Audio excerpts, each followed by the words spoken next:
Bienvenidos, esto es Radio Sefarad y estas son las noticias. Empezamos un día más con los titulares de hoy. Putin y Netanyahu hablan de seguridad y estudian crear una zona de libre comercio. Aviones israelíes habrían bombardeado arsenales de Hezbollah y radares del ejército sirio. El Museo de Auschwitz rescata del olvido miles de objetos de los prisioneros junto a las cámaras de gas. Y el Congreso Judío Mundial pide a YouTube de Alemania borrar las canciones neonazis que llegan a incitar al asesinato. Estas son las noticias de las que hablaremos hoy para comentarlas. Jorge, hola Jorge. Hola, ¿qué tal? Luego viene Raquel al estudio para traernos noticias culturales. Empezamos con ese encuentro entre Israel y Rusia. El presidente ruso Vladimir Putin y el primer ministro israelí Benjamin Netanyahu han dado un paso más en el acercamiento de ambos países, no solo en el ámbito económico, sino en el de la seguridad. Ambos se han reunido en Moscú por segunda vez en menos de 2 meses. La última visita del líder israelí a la capital rusa fue el 21 de abril. Entonces Netanyahu habló con el presidente Putin sobre una coordinación militar para evitar incidentes entre aviones israelíes y rusos en el espacio aéreo sirio. Israel no quiere que Irán y el movimiento terrorista chií libanés Hezbollah salgan reforzados de la confrontación siria, aunque ha evitado enfangarse en ese conflicto. Pero Israel ha efectuado más de una decena de ataques aéreos en Siria desde 2013. Ahora el líder ruso y el israelí quieren crear una zona de libre comercio entre la Unión Económica Euroasiática e Israel. La comunidad rusófona en Israel es la tercera más importante en tamaño después de Estados Unidos y Alemania. Pero en términos porcentuales es la primera, pues de poco más de 8 millones de ciudadanos israelíes, más de 1,2 millones llegaron de la extinta Unión Soviética. Sí, se puede decir que Israel es el país más ruso fuera de Rusia, de alguna manera, por este porcentaje que llega casi al 20%. Al 15% justamente de los ciudadanos israelíes son originarios de la Unión Soviética, especialmente en estos últimos 25 años, más o menos desde la caída del muro de Berlín, y que coincide también con el restablecimiento, porque las relaciones diplomáticas con Israel, vamos a ver, Israel tenía al principio relaciones diplomáticas con la Unión Soviética, no con Rusia. Y eso fue en los primeros años, porque hay mucha gente que igual no sabe, no ha leído la historia, pero en realidad la Cancillería, el Ministerio de Relaciones Exteriores soviético fue uno de los mayores valedores de la creación de un Estado judío. Especialmente el ministro Gromyko en la época de Stalin. Luego, pues resulta que Stalin no vio con buenos ojos la independencia que querían los judíos para su zona, que aunque se plegaban ideológicamente en algunos elementos del socialismo, pues no se sojuzgaban o no se sometían al gobierno soviético, y entonces ahí se acaban las relaciones diplomáticas, que se restablecieron pasada la caída del telón de acero, pues hace 25 años. Justamente estamos también en este año conmemorando 30 años establecimiento de las relaciones diplomáticas entre Israel y España. Pero aquí pues es una cifra que no tiene tanto valor, más allá de que es una cifra redonda. Porque a pesar de los lazos culturales, económicos, etcétera, no se puede decir de que España e Israel estén, digamos, del mismo lado en muchas cuestiones importantes y trascendentales. A veces no lo están. En cambio, con Rusia, a pesar de que se supone por las acusaciones de muchos que Israel es el mejor aliado de Estados Unidos en Oriente Medio, pues las últimas 2 legislaturas con el presidente Obama, pues la cosa se ha enfriado hasta tal punto que este acercamiento a Rusia pues tendría que encender las alertas en Washington, y vamos a ver qué es lo que pasa después del 8 de noviembre, cuando haya elecciones en Estados Unidos. Si Clinton o Donald Trump se acercan más a este compromiso histórico de Estados Unidos con Israel, no solamente con Israel, también con otros gobiernos árabes de la zona como Arabia Saudita. en el tema del acercamiento a Rusia hay una sintonía muy grande personal entre Putin y Netanyahu, pero hay algunos escollos que son los intereses que Rusia tiene, especialmente en Irán y también en Siria, donde está colaborando para rescatar el gobierno de Bashar al-Assad, que también rinde pleitesía al chiismo iraní. Y las milicias de Hezbollah, que son como la cola del cometa de toda esta constelación. Y claro, evidentemente todavía hay cosas que se podrían solucionar, pero el tema de Hezbollah es impepinable, es una línea roja no virtual ni política, sino de seguridad para Israel, y justamente de eso habla esta segunda noticia, como siempre sin confirmar por el gobierno israelí. Las fuerzas aéreas de Israel habrían bombardeado el domingo objetivos de Hezbollah y el ejército sirio en la provincia siria de Homs, siendo sus objetivos unos arsenales de armas del grupo terrorista y las antenas del sistema de radares del ejército. El gobierno no reconoce ni niega este tipo de operaciones.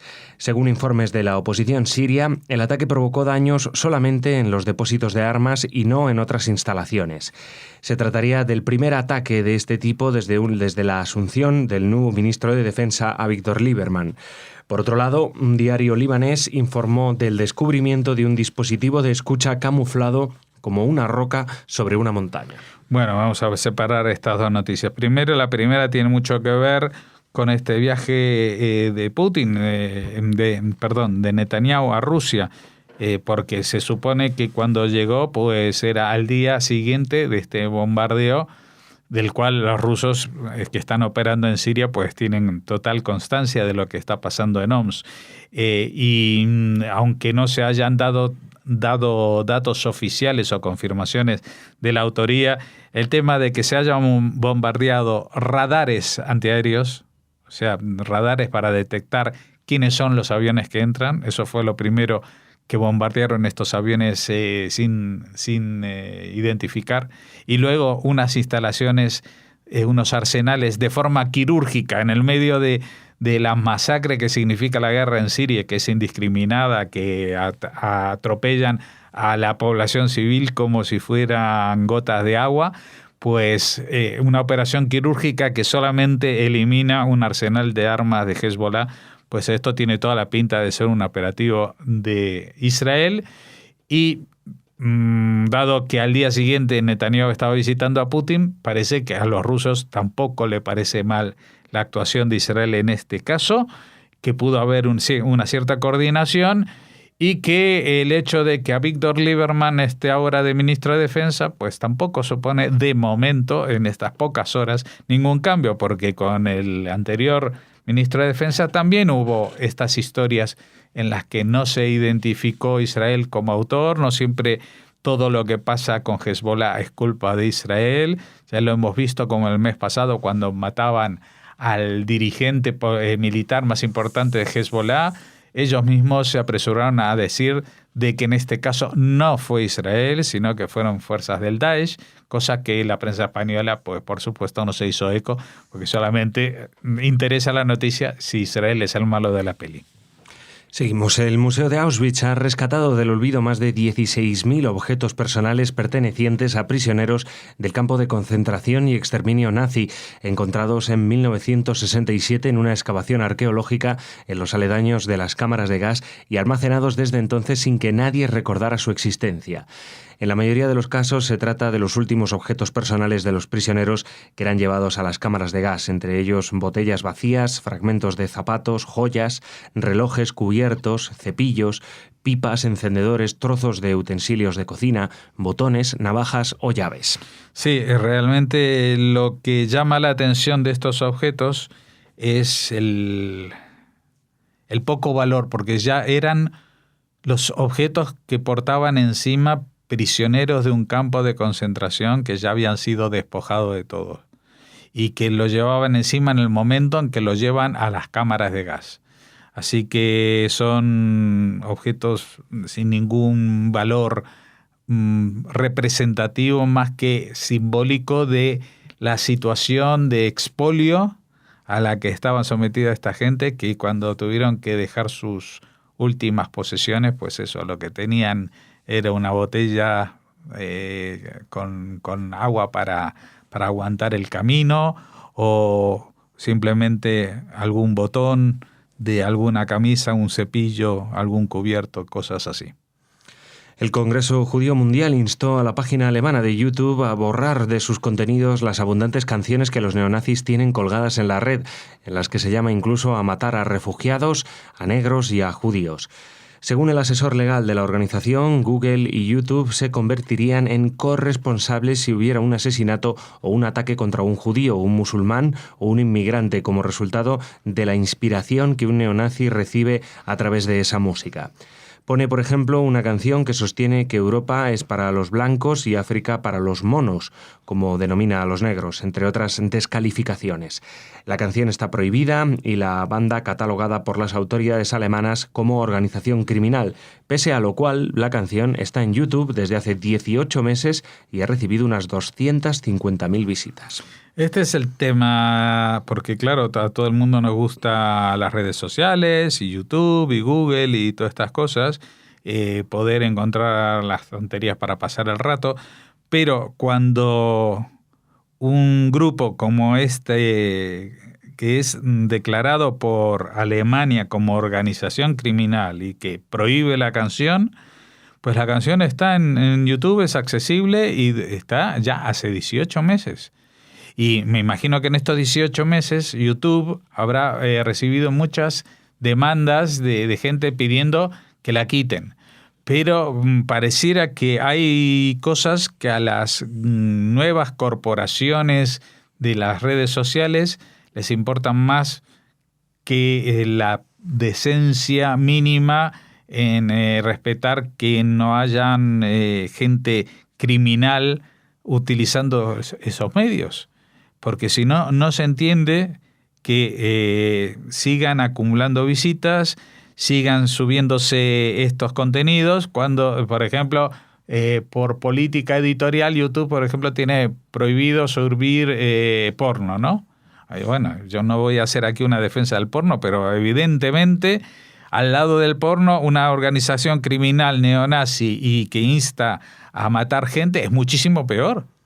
O sea, aunque el porno pueda acceder un menor de edad a verlo, es mucho menor el daño que puede causarle que el escuchar estas canciones a un adolescente y con la parafernalia de los videoclips, animarse, exactamente como lo hacen los del ISIS, los yihadistas, que animan a cortar las cabezas, pues estos animan a denigrar, a humillar a los inmigrantes, a los extranjeros, a los diferentes de religión o de color o lo que sea que fuera la diferencia, si es que existe alguna. Así que lo que me temo es que como estas conglomerados de empresas no responden a las leyes de ningún país, este es un tema que cada vez va a ir a peor. Va a ir a peor porque nadie va a querer tocar las capacidades o los atributos de libertad de expresión de una red social detrás de los cuales se esconde un deseo de hacer más negocio y que entre más gente a escuchar y ver estas canciones, ¿no? Pero hay límites para todo y hay límites para el crimen, la decencia y la moral. Gracias, Jorge. Mañana te vemos de nuevo por aquí. Ahora Raquel con noticias culturales.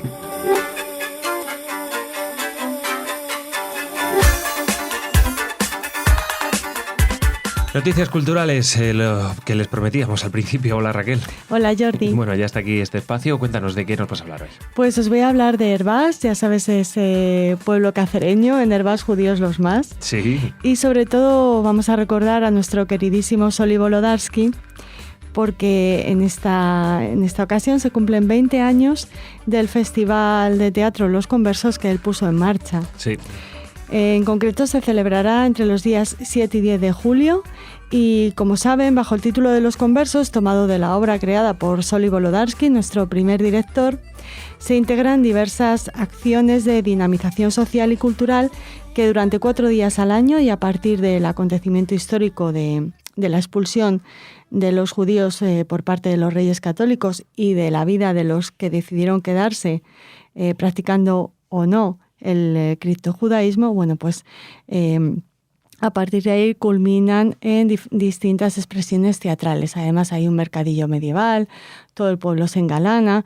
Las obras de teatro son interpretadas por los propios vecinos, lo que convierte a este municipio cacereño, miembro de la Red de Juderías de España, Camino de Sefarad, en un foco de atracción turística y cultural que cada año atrae a miles de personas, y somos testigos de ello porque un año tuvimos la suerte de acompañar a Soli cuando se representaba una de sus obras, porque él aportó 2 a este festival de teatro popular. Participan más de 450 personas en la ambientación del barrio judío, uno de los mejores conservados de la Red de Juderías, y en la representación de esta obra de teatro popular. En este caso, este año, se realizará el estreno absoluto de la obra de teatro Alma Negra del dramaturgo madrileño Miguel Gómez Andrea. No conocemos la obra ni al dramaturgo, le deseamos lo mejor, le deseamos que se acerque mínimamente a la calidad de las obras de Soli Volodarsky. Hacemos un repaso histórico. Entre 1996 y durante 3 años se representó la primera, Los Conversos. Desde el año 2000 hasta 2007, La Conversa de Hervás, ambas escritas por Soli Volodarsky y dirigidas por nuestro querido Miguel Nieto. ¿Tú llegaste a conocer a Miguel Nieto? Sí, llegué a trabajar con él también. Es verdad, en Avapiés. Claro. Otra obra de Soli Volodarsky. Sí. Entre 2008 y 2012, La Estrella de Hervás, y de 2013 a 2015, La Calumnia del dramaturgo extremeño Miguel Murillo. Bueno, ahora representarán Alma Negra y les deseamos mucha suerte, y les enviamos desde aquí la petición de que recuperen Los Conversos o La Conversa de Hervás, que desde luego son nuestras preferidas. Pues nada, y de paso animar a los oyentes a que se hagan una escapada a Hervás, uno de esos pueblos preciosos de Extremadura, y como dice Raquel, a pesar de ser un pueblo pequeño, pues conserva la judería, o gracias a pesar de, no, más bien gracias a él, quién sabe, conserva ese barrio judío muy bonito, toda la región de Extremadura. Así pueden hacer un tour y también visitar Hervás. Y visitar Toledo. Hombre, pues eso ¿Cómo no? Pero Toledo no necesita que yo le haga propaganda. No, desde luego que no. Pero sí, como les queríamos comentar, que ya se cierra el ciclo del que les hemos venido hablando durante estos últimos meses, el ciclo CSI del Museo Sefardí, Arqueología e Investigación en Toledo, que este año está dedicado a los nuevos hallazgos y excavaciones en juderías, sinagogas y cementerios. La clausura de este ciclo será el 14 de junio a las 7 de la tarde en el Salón de Actos de la Real Fundación Toledo, y se cerrará con una conferencia que impartirá Jean Passini, que es arquitecto e investigador francés. Passini investiga el entramado urbano y muchas de las viviendas de la judería toledana. Pondrá el dedo en la llaga al mostrar un breve resumen de los últimos hallazgos, incluyendo el debate sobre el caso de la sinagoga de los Golondrinos, que merecería una protección patrimonial y un tratamiento especial del que hoy carece. Así que es una conferencia reivindicativa esta de la judería de Toledo. Les recordamos la cita: el 14 de junio a las 7 de la tarde en el Salón de Actos de la Real Fundación Toledo. Pues nada, ya terminando el curso, que aprovecha el nombre de la conocida serie de televisión para animar a la gente a amar la arqueología. Vamos ahora a Valencia. Allí se presenta un libro escrito por Agustín Blasco, se llama Rabino Leo Baek. Se presentará también el 9 de junio, si nos están escuchando ya el jueves, a las 7:30 de la tarde en el Ateneo Musical del Puerto. La figura de este rabino es muy interesante y esencial para entender el pensamiento judío contemporáneo. Leo Baek nació en Polonia en 1873, falleció en 1956, se formó en el Seminario Teológico Judío Conservador de Breslau, estudió filosofía en Berlín, sirvió como rabino en diferentes ciudades como Düsseldorf o Berlín y enseñó en el Instituto Superior de Estudios Judaicos. En 1905 publicó quizá su obra más importante, La esencia del judaísmo, que hizo de él un famoso ponente para el pueblo judío y la fe judaica. Como capellán, Bach sirvió durante la Primera Guerra Mundial en el ejército imperial alemán. Cuando Hitler subió al poder, el rabino rechazó muchas ofertas rabínicas y académicas en otros países, siguió con su trabajo en el seminario y encabezó el comité que luchaba por la conservación de los derechos de los judíos alemanes. En 1943 fue deportado a Terezín, donde continuó dando conferencias, enseñando y confortando a los demás prisioneros. En 1945, cuando Terezín fue descubierto, liberado, él emigró a Inglaterra y presidió la Unión Mundial del Judaísmo Progresista. Bueno, perdóname, Jordi, emigró unos años después de la liberación, entre comillas. Ya saben que no nos gusta hablar de liberación de los campos, pero bueno, cuando fue descubierto o cuando los prisioneros pudieron escapar de Terezín, eso fue en el 45 y Bach emigró a Inglaterra a los 72 años y siguió eso con su compromiso con el judaísmo progresista. Bueno, pues esa presentación del libro de Agustín Blasco en Valencia, recordando la figura de este rabino. Raquel, muchas gracias. Hasta mañana, Jordi. Mañana te vemos de nuevo. Chao. Hasta mañana.